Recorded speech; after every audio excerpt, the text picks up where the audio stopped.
Hello and welcome everyone to the Q Music Reviews podcast. We're back here with another episode. My name is Brian and I'm joined by my co-host Jake. We're talking everything there is music. On the menu for today, we have 1994 Nas's Illmatic. Love this record.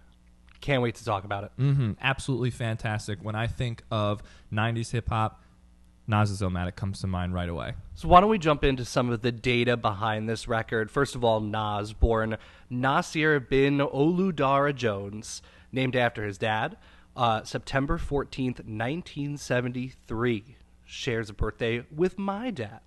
A little bit younger. Crazy, though. Shout out. Happy birthday. Right? How about that?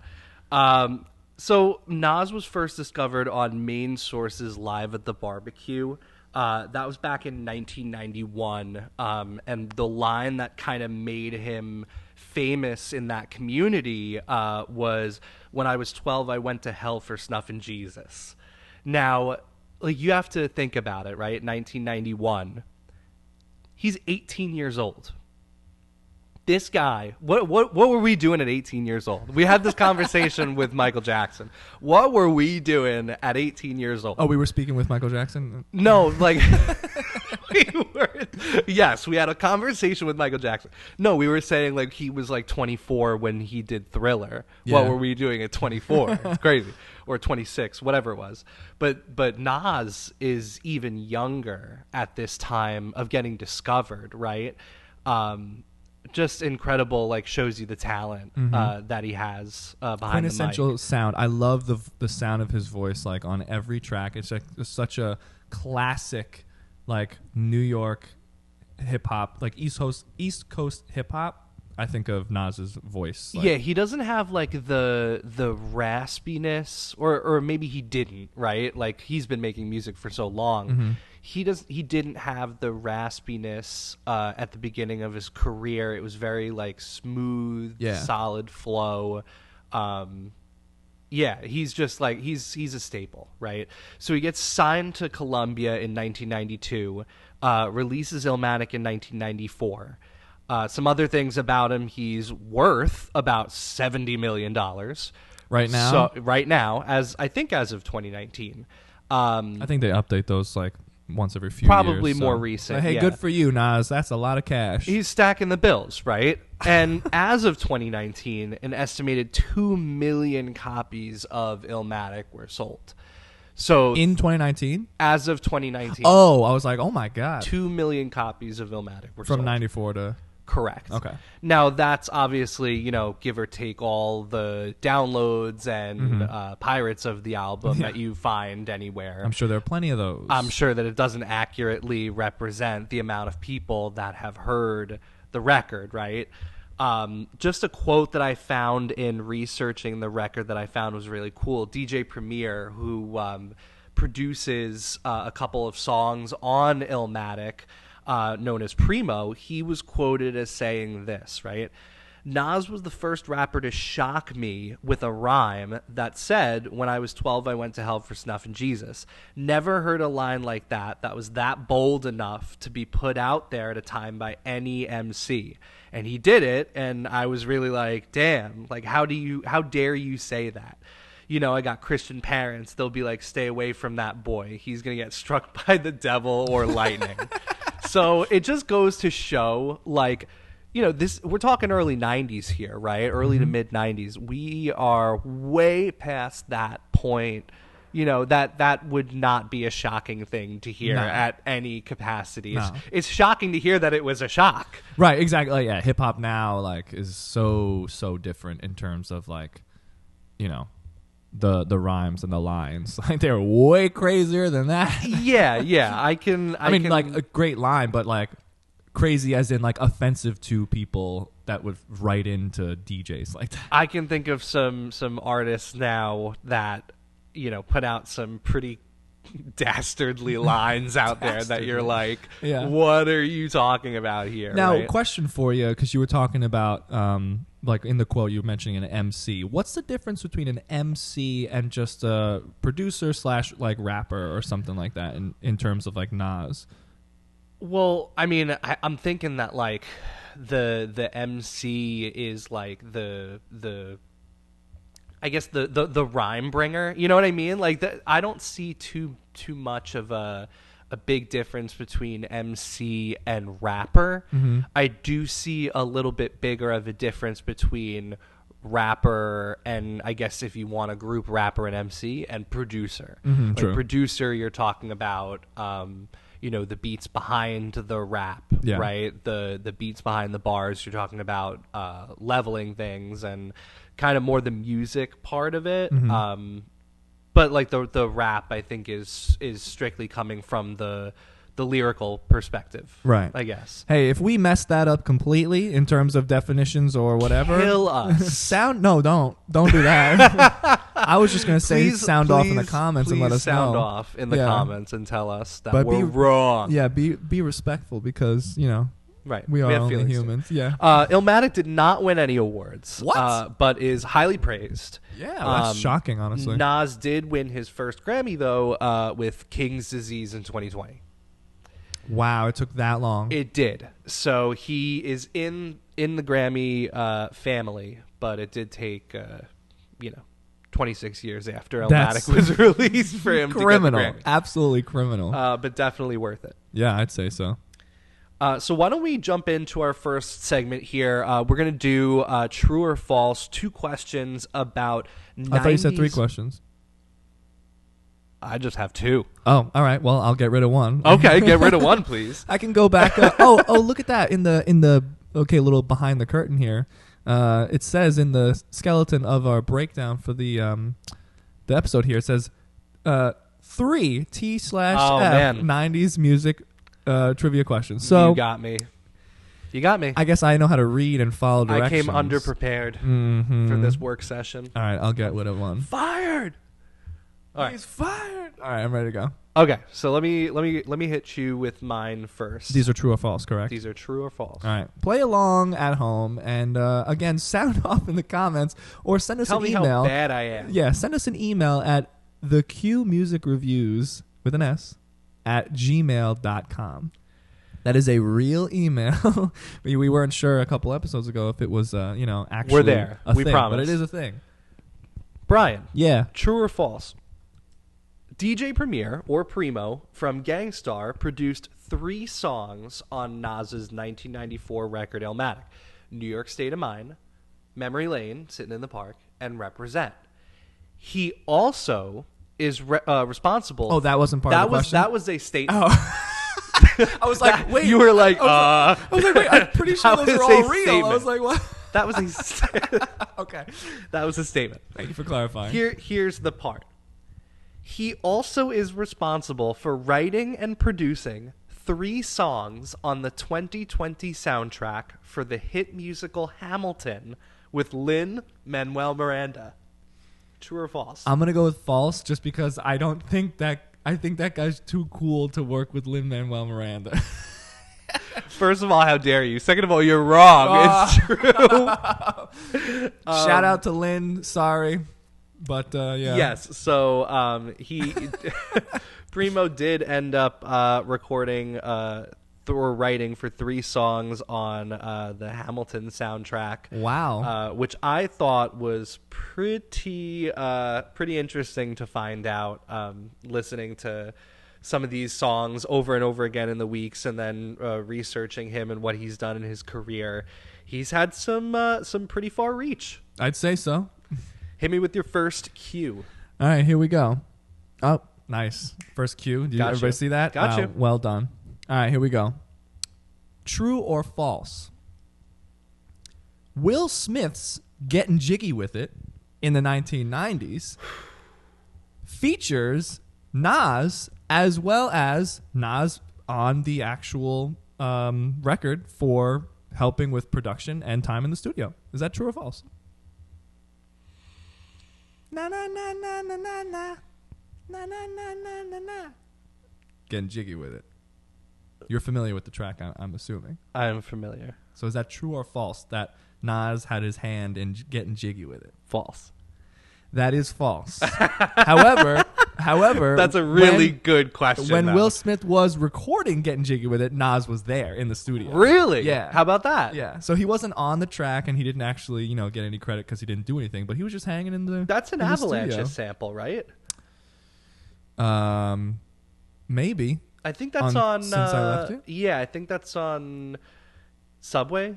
You walk on the subway. I might maybe. I It might could be just wrong. be a similar. I'll look it up skitty-bop after bop and kind of see. thing. Yeah. See what's up. But perhaps. Oh, well, what a wonderful recommendation for people to listen to. The Oh, yeah. Avalanches. Oh yeah, Since I Left that'll You. come up at some point. Oh yeah, I'd say so. All right, second cue. True or false? It's the 90s. Yes, it is. Celine Dion's "My Heart Will Go On" was the only song from the Titanic soundtrack to be nominated for an Academy Award. True or false? Titanic came out in 1997. Correct. Shout out Leo. There was the Shout out to the year we were born. You want to say our social security numbers too, Jay? Hey, we were born in the year 1997. Yes, we were. Great year. Great year. Our existence. Oh, yeah. Titanic. Titanic? End Leo? of list. All right. Was "My Heart Will Go On" the only song from Titanic to be nominated for an Academy Award? I'm gonna say that is a true statement. You are correct. Yeah. It is a true statement. Yeah, Now, I can't think of any other songs. Celine Dion. Salon Dijon. Grey Poupon. Great artist. Amazing vocals. I saw a video of her recently online that she can't really sing too much anymore. She has having throat difficulties, or I think something with her larynx or whatever. Well, so, I'm wishing her well. Yeah. Thoughts and prayers to your larynx, Celine. Hit me with the second cue. Okay. True or false? Oasis with Wonderwall paved the way for the new 90s hit genre grunge. So I love that question because I love some Oasis. Mm-hmm. I know that you did. That's why I made it. Some great tracks out there. You know who you are out there. But I know for a fact that they're not grunge. Grunge is more of like a Nirvana or I guess Soundgarden grunge. I think so. So I'm not sure. Is Maybe your answer Alice in true or Chains. false? No, I think that is false. That is correct. They paved the way for the new 90s genre, Britpop. Britpop. Yes. So, and fun fact, that song was actually originally called Wishing Stone, not Wonderwall. Really? You're my wishing stone. Yeah, I don't like that one. I think said maybe. Yeah, they did a good job with going with Wonderwall instead. It doesn't flow. Wishing Stone doesn't flow as well. Very, very nice. So you don't have a third one, right? Because you didn't follow directions? I did not follow directions, which stinks. Yeah. But I'll answer your third one. Oh, yeah, okay, why not? Yeah, All right. give me it. Cool. Why not? All right, true or false? Because why not? NSYNC was the top-selling boy band of the 1990s, beating out New Kids on the Block and Backstreet Boys. True or false? I can't imagine that NSYNC was the most of the whole decade. Of the boy bands. Oh, of the boy bands. Yeah. I said the highest selling boy band. Yeah, the top-selling boy band of the 90s, not every single one. That's why I compared them to Backstreet Boys. Am I betting on Backstreet Boys or am I betting on NSYNC? You're just betting on that being a true or false statement, that NSYNC is or is not the top seller. I'm going to go with true. That is false, my friend. Oh, no. The Backstreet Boys were the boys. Of course. They were at the top. Of course. Was NSYNC number 2? Yes. All right. I'll take it. Rightfully I mean, so. it was literally just a fight between the two of them. Now that you look back, I mean, who else? New Kids on the Block was big, but not sure, as big. No way. yeah, but like that's the B list boy band. Yeah, I feel like the other ones. My cousin is married to Joey Fatone. you usually you would get me with something like that, and I was ready to be like, you're kidding. But I know you and your family way too well to have that not be a detail that you tell me for the first time other than on a podcast. Yeah. So I didn't flinch. I don't know. You looked like you believed it for a split second. So why don't we go into our thoughts into some of the tracks here. We're going to go through the tracks other than Genesis, just because I feel like that is a little bit more of like an intro and setting the scene. Mm-hmm. We'll start at New York State of Mind. The atmosphere of this song, perfectly placed. Mm-hmm. The bass line is a great intro. Now, you can probably speak to this more than I can, but this gives like Marvel to me. Like the Marvel Cinematic Universe. Like this gives me like Gotham, like New York State of Mind. Like that's DC Comics, Jake. Okay, so that's why I said to begin with this, you could speak to this better than me because I have no idea what any of that is. But what it's giving me, maybe Spider-Man, is that Marvel? Yes, that's Spider-Man's Marvel. Okay. So which one is it, Marvel or DC? It's both. DC's like Batman. It's any comic that has this like town that's like dark and raining and spoopy, and like there's like a super villain but a superhero, but maybe the superhero is the super villain. So that's Gotham then. You're going with Batman universe. I think I'm going Gotham. with that, but like Joker kind of like twisted. Also Batman. That's the vibe I'm getting here. Okay, I can see that. Produced by DJ Premier Primo from Gangstar.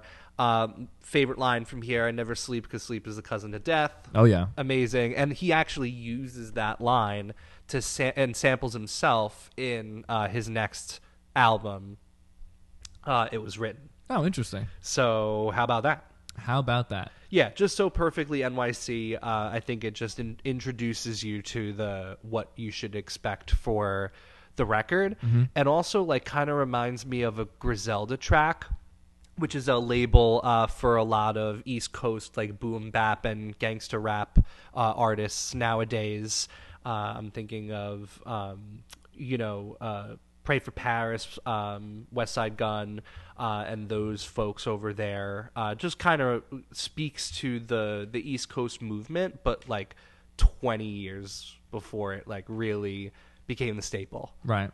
When did Biggie drop his first album? Do you know what year that was? I believe that was either 94 or 95. Oh, interesting. Yeah, okay. So I think it was right after this. Really? I think it was 95. We have to confirm that. That's not something we could just leave out in the ether. Confirm it. I was just actually listening to this album as well, bumping it in the car. Were you with me there when we were on the? We were listening to Juicy. Yeah, we were on our way to this the record one goes store. out to all the teachers. Yeah, so we were killing it. Ready to Die was 94, September 13th. And this one was November. This was April. Oh, April. So April 19th, one more day. But yeah, no, they Notorious was September 13th of 1994, recorded from 1993 to 1994. So his recording took place later in the timeline. I think Nas was recording some of the songs for this record or as early as 1992.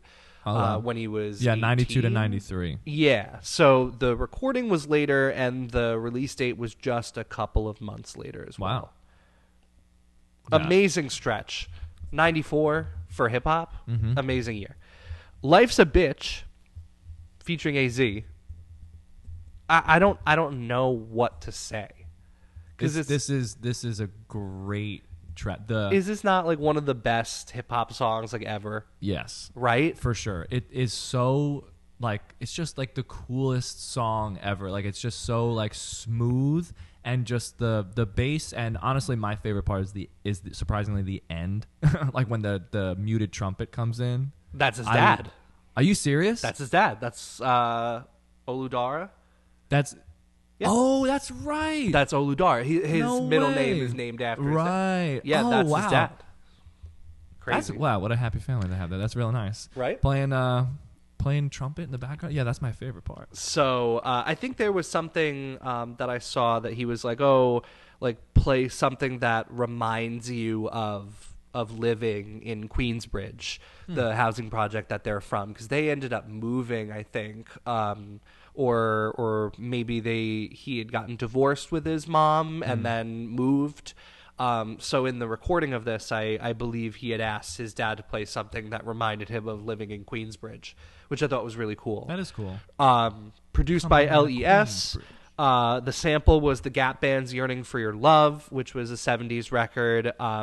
Just the song in itself, pinnacle of East Coast hip-hop, I feel like. AZ's verse here is God tier. Oh, my God, yeah. So good. The chorus is 5 stars.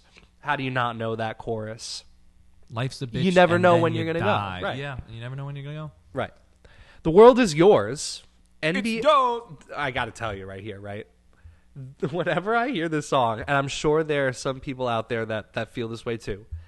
Whenever I hear this song, I think about NBA 2K13. So specific. Anytime I have that song pop up and hear the Ahmad Jamal Trio sample with the piano, I am instantly like in my rocking game chair in my playroom at my parents' house. I remember that chair. Yeah, I'm like 15 years old rocking, playing NBA 2K13. Yeah, this one, I love the piano part in this song. It's so awesome. Yeah, what a great sample. Produced by Pete Rock.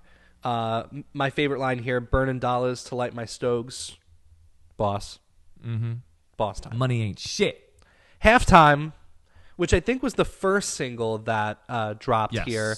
This was produced by Large Professor, who's a member of Main Source, who was that group that we mentioned before, where he was founded. And the sample here was an Average White Band song coupled with a Gary Byrne song. And the sleigh bells make it. Oh, so technically this is a Christmas track then, if you think it's about like it. that. Yeah, this is a Christmas song, just like Die Hard is a Christmas movie. And I'm trying to convince my wife of that, so I'm sure I could put this on the Christmas playlist. There you go. I'll have to wait. If she says something, I'll be like, there's the sleigh bells. Yeah, come on. Santa actually featured on this track is Santa Claus himself. Right. I'll just have to wait another 362 days to do that. MC Santa Claus MC Santa is on this song. Some of my favorite lines from this track are, I wear chains that excite the feds. I think that's just sick. More kicks than a baby in a mother's stomach. I love that one too. And my favorite detail about this, I think I read this on Genius. This was supposed to be a Busta Rhymes beat. Oh, I could see that. And Busta Rhymes didn't know what to do with it. Damn, he missed out. Yeah, and so he didn't. I think he ended up sitting on it or not taking it or whatever. And then he heard it, but with Nas. Right. He heard halftime and was like, "Damn, I should have taken that." Yeah. So, but I can't imagine anything else with this, like this track. It's masterful. Mm-hmm. Memory Lane, Sitting in the Park. This. Ooh. On and on and on and on. So good. The sample is Ruben Wilson's We're in Love, produced by Primo again, DJ Premier. Favorite line here, it's real, grew up a trife life, the times of white lines, the high pipes, murderous night times, and knife fights and blight crimes. Chill on the block with cognac, cold strapped, no sign of the beast in the blue Chrysler. Guess that means peace. Wow, what a you spit that so I good. I spit that. Super hot fire. But what I'm saying is like that's hearing that track read like that was so funny. That is poetry though. You know what I mean? Oh yeah. That's an incredible line. Like all his songs might as well be spoken word. Like it's like all the it's slam funny, poetry we got going on here. It's funny because the song title, right? The song title is Memory Lane. Like that is the environment that Nas grew up in. And a lot of people at the time, like rap at the time was like the partying thing, right? Like the getting women and drinking and smoking and all that stuff, right? And and the content of it, like the heaviness of it from the East Coast, this was one of the first records that really like put a spotlight on the dark and like bad underbelly of New York City. You know what I mean? All the stuff that goes down there. But he's also like kind of talking about this from a nostalgic point of view, which I think is a really cool contrast. Yeah. Something that might get overlooked. Coming out of Queensbridge. One Love sample is the Heath Brothers' Smilin' Billy Sweet Part 2. Can't say I've heard that before. All right. But who I have heard of before is Q-Tip, member of Tribe Called Quest. He produced this track here. It's so Tribe. It's so Tribe. It might as well be a Tribe song. Mm-hmm. But again, I can't imagine anyone else on it. No. At all. I love the line about Jerome's niece coming home from Jones Beach. Mm-hmm. I think that speaks to, we're coming from that area too, right? So we know exactly what he's talking about, that greater New York area, and the stuff that goes down there sometimes. I hate it when your mom's cries line, like it makes me want to murder. I think that's awesome. Yeah. Like it just so raw emotionally. And again, just he's so lyrically talented at putting you in his shoes. Yeah. Oh, well said. I like that. Right? Probably my favorite subject matter too. These verses are telling the perspective of like talking to people in jail or like writing letters to people in jail. And again, that's something that I think is real advanced for its time. Yeah. In '94. One Time for Your Mind.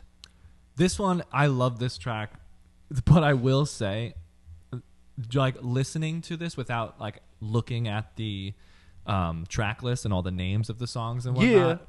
Yeah. The first time, or one of the first times I listened to this, I thought they were saying "One Time for Your Mom."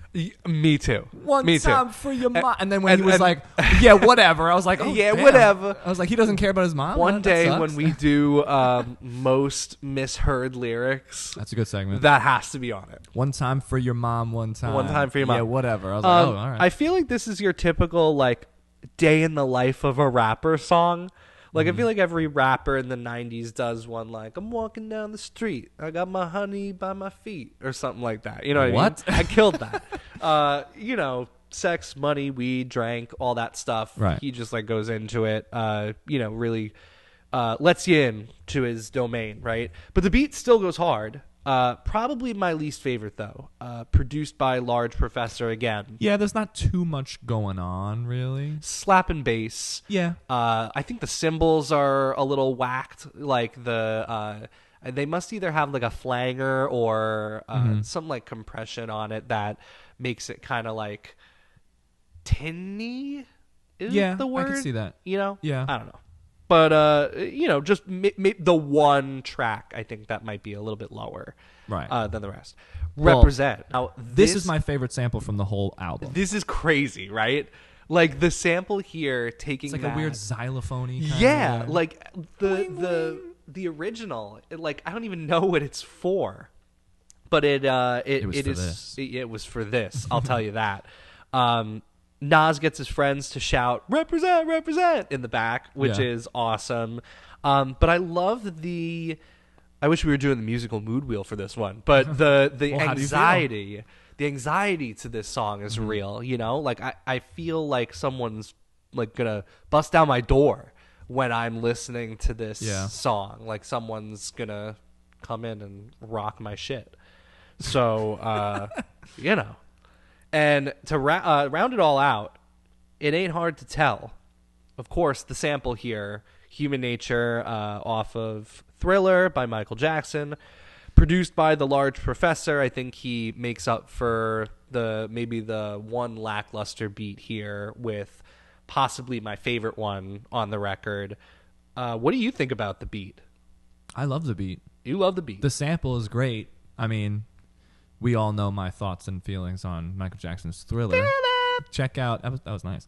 Thanks. Check out episode 1 of The Q if you haven't already done so. We talk in great detail about Thriller. But we love it. Yeah, we love it. Yeah, spoiler alert, we love it. We love it. So I'm obviously a huge fan of that album. And so like hearing that sample, it's great. And like with the extra...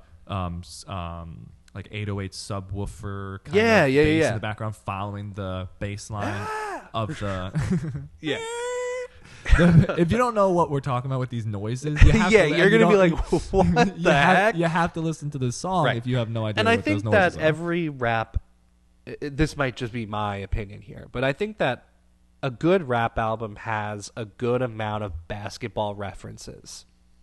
And this song has a couple of basketball references here. The Shaq line, Shaquille, right? Now, this is coming out in 94. And just like a little bit of NBA history here. Shaquille O'Neal was Rookie of the Year in 1993. So this means that Nas is up on his NBA knowledge here. He's standing on business, so he knows what's up. And then he also talks about smooth leg moves from Villanova. And that's also a reference to their collegiate basketball team, which is pretty sick. They have been for quite some time. Often, right? Yeah.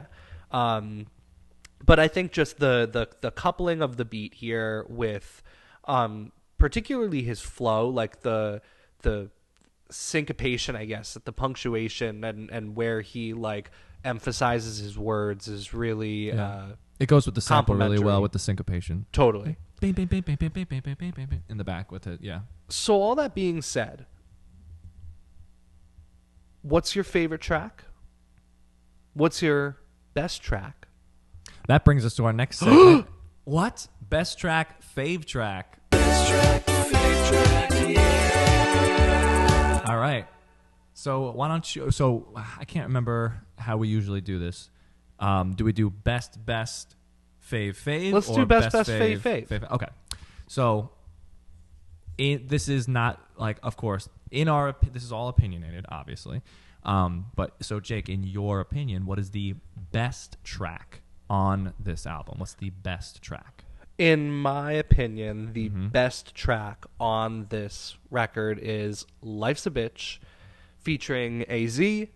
And the reason I feel this way is because they both masterfully paint a picture and they don't overstay their welcome. I think this might be the shortest track on the track list. Besides no, One Time for Your Mind is about 20 seconds shorter than Life's a Bitch. That's fine. Yes, it is. Yeah, and It Ain't Hard to Tell is 8 seconds shorter than Life's a Bitch too. Really? How about that? Well, it's shorter on the runtime. I think verses aren't that long. I think they get their point across very succinctly. Yes. And the beat is S-tier beat. Like, you cannot beat that. Can't beat the beat. You can't beat the beat. The Gap Band, sick. That's my best track. Okay. My best track, in my opinion, is It Ain't Hard to Tell. That is, I think, the best track on there. Like we were just talking about it a moment ago. Obviously, his flow with the sample that they have there is paired beautifully. Right. Like a nice dinner and a fine wine. Ooh. Okay? The pairing is fantastic. Wined and dined. Yes. And maybe I'm a little biased because of the sample, and like I just really appreciate it. Like, oh, cool. Like, it sounds so good in this form, too. Maybe. Well, that's what opinion is. It's biased. Wow.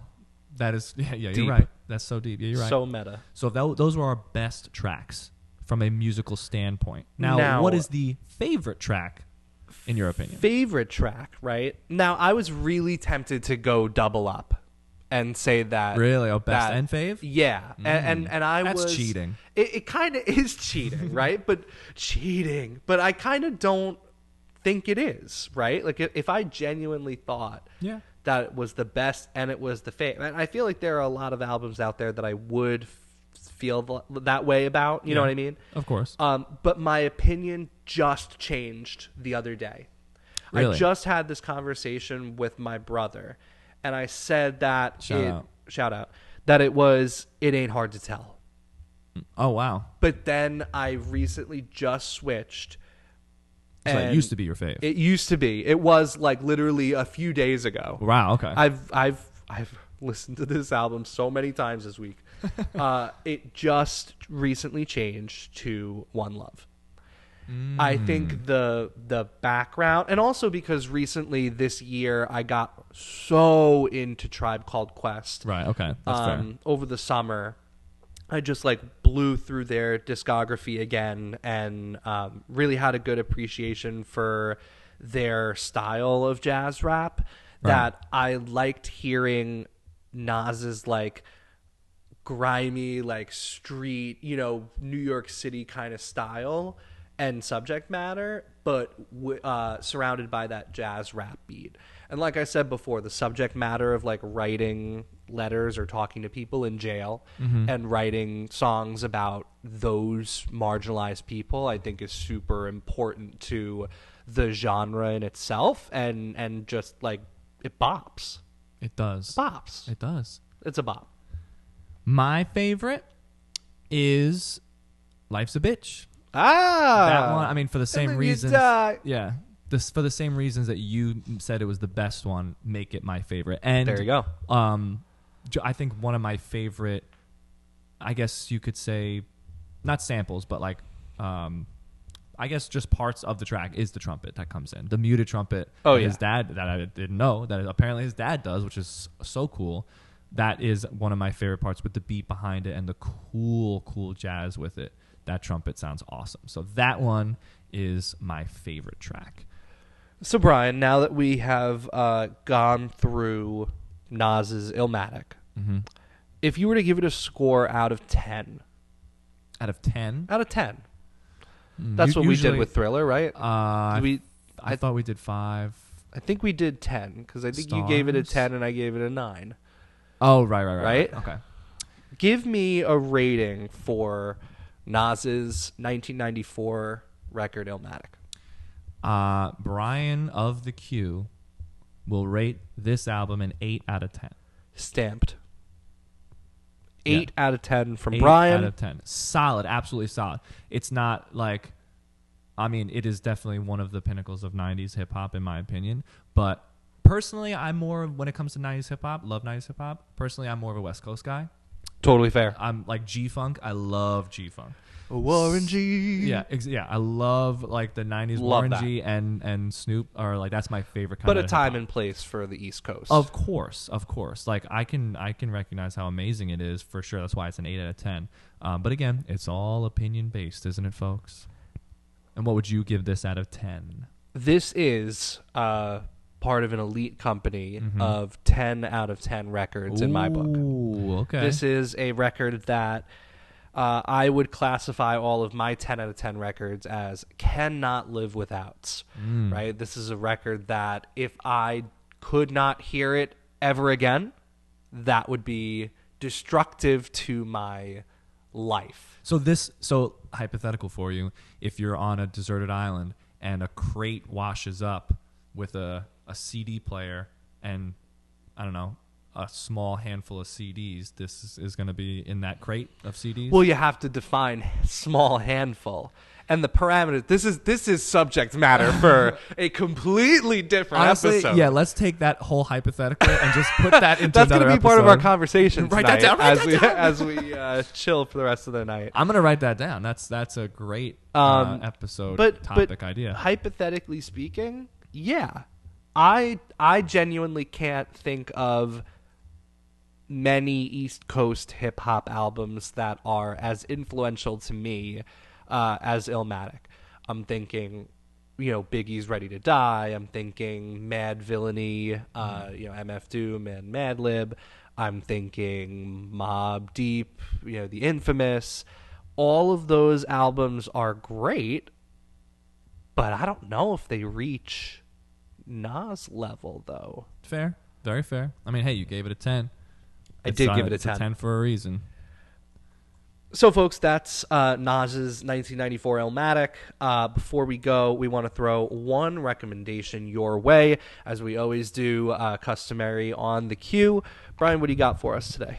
All right, so to close us out here for today, just before we go with our recommendations, don't forget to follow us on our socials, and just give us a follow, give us a subscribe. That would be absolutely fantastic. We are posting some episodes here and there on our website as well as on Spotify and YouTube. Look for some clips on Instagram, TikTok, you name it. So our website, again, is theqmusicreviews.com. And if you have anything to reach out, send us an email at theqmusicreview@gmail.com. Yeah, always send us some recommendations. We are always on the lookout for new stuff, whether that's from 2024, 2025, or 1974, 1975. Right. We don't care. Or maybe like 1837. Who cares? Send us I something don't cool. think I've heard any music from that year. And if I'm thinking When was of Beethoven hanging out? I honestly don't know. 1837, I'm thinking of like cannonballs going off. They didn't have any harpsichord. Beethoven What's your song? recommendation, Brian? What is your rec? My recommendation for this week's episode is 2000's beauty, Erykah Badu's Mama's Gun. Ah, okay. Now that's funny because like we mentioned before, we were at the record store a few days ago and you picked this up and we're like, if it wasn't like $40, which I totally Right. agree with you. Yeah. I didn't know you were such a big fan. Oh, I love this album. Great It's album. beautiful. But like I just hate spending money on newly pressed vinyl that doesn't Yeah. sound that good. Yeah. So I'm not going to go with $40. Do what I do, folks, and walk out of a record store with 5 records for $40, not Yeah. one. They, Please. agreed. Jake, what do you got for us today? And for my recommendation before we head out for today is the Isley Brothers' Go For Your Guns, 1977.